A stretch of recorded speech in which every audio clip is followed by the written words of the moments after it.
संत ज्ञानेश्वर माऊलींच्या पालखी प्रस्थानासाठी आळंदी नगरी सज्ज झाली खरी, पण गेल्या 2 दिवसात झालेल्या अतिवृष्टीनं आळंदीला मोठा फटका बसलाय। इंद्रायणीच्या पाणलोट क्षेत्रात मुसळधार पाऊस सुरू आहे, त्यामुळे इंद्रायणी नदीच्या पाणी पातळीत मोठी वाढ झाली आहे।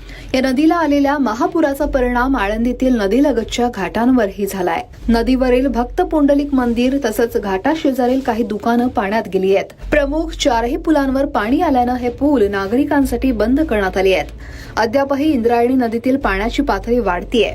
याच पार्श्वभूमीवर सोमवारी पहाटेपासून जुना पूल, चाकण चौकातून देहू फाटाकडे जाणारा पूल, सिद्धपेठ परिसरातील पूल आणि पीएमपीएल बस स्थानका शेजारचा नवीन पूल असे 4ही पूल प्रशासनानं वाहतुकीसाठी बंद केले आहेत। दरम्यान लोणावळा परिसरात पावसाचा जोर आणखी वाढल्यानं तसंच धरणातून इंद्रायणीत पाण्याचा विसर्ग सुरू केल्यानं इंद्रायणी नदीनं रुद्रावतार धारण केलाय। त्यामुळे आळंदीकडे निघालेल्या वारकऱ्यांना प्रशासनानं आहे तिथंच थांबवण्याचं आवाहन केलंय।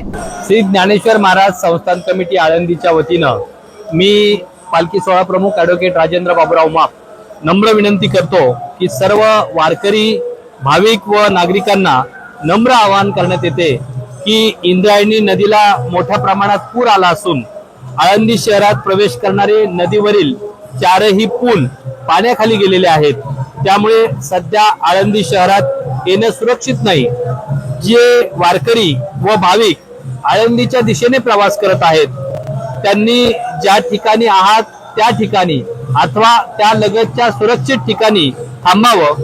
आळंदीमध्ये येण्याचा कुठल्याही प्रकारे प्रयत्न करू नये। या ठिकाणी पुराची परिस्थिती पाहता आळंदी देवस्थाननं योग्य त्या सर्व दक्षता घेतलेल्या आहेत। महसूल प्रशासन असेल, पोलीस प्रशासन असेल, भाविक भक्त असेल, यांना नम्र आवाहन करण्यात येत आहे की आपण ज्या ठिकाणी असाल त्या ठिकाणी सुरक्षित थांबावं।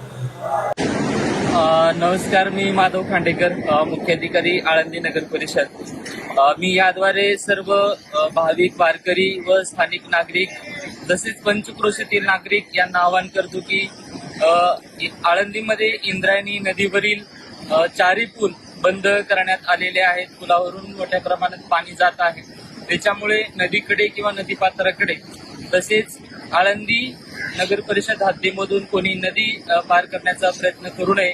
या ठिकाणी मोठ्या प्रमाणावर पाऊस वरच्या भागात पडल्यामुळे पूर परिस्थिती निर्माण झाली आहे। सर्व भाविकांना नम्र आवाहन आहे की आपण सर्वांनी सहकार्य करावे आणि प्रशासनाची मदत लागेल तेव्हा संपर्क करण्याचा प्रयत्न करावा। धन्यवाद। या महापुराचा आळंदीला मोठा फटका बसतोय। नदीलगतचं वाहनतळ, हरिहरेंद्र मठ, देवीदास धर्मशाळा, भराव रस्ता, ज्ञानेश्वरी मंदिरालगतचा परिसर, शनी मंदिरालगतचा परिसरात पुराचं पाणी शिरलंय।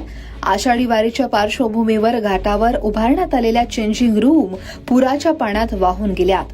तयार ठेवण्यात आलेली स्वच्छतागृह पाण्याखाली गेली आहेत। इंद्रायणी घाटावर भाविकांनी जाऊ नये यासाठी नगरपालिका आणि पोलीस प्रशासनानं नगर परिषद चौक, महाराष्ट्र बँक, पान दरवाजा, शनी मंदिर, झाडी बाजार पार्किंग, इंद्रायणी नगर कमान, विश्वशांती केंद्र हवेली बाजू घाट इत्यादी आवश्यक ठिकाणी लाकडी, बांबू आणि लोखंडी पत्रे लावून रस्ते बंद केले आहेत। तर ठिकठिकाणी पोलिसांचा बंदोबस्त सुद्धा ठेवण्यात आलाय।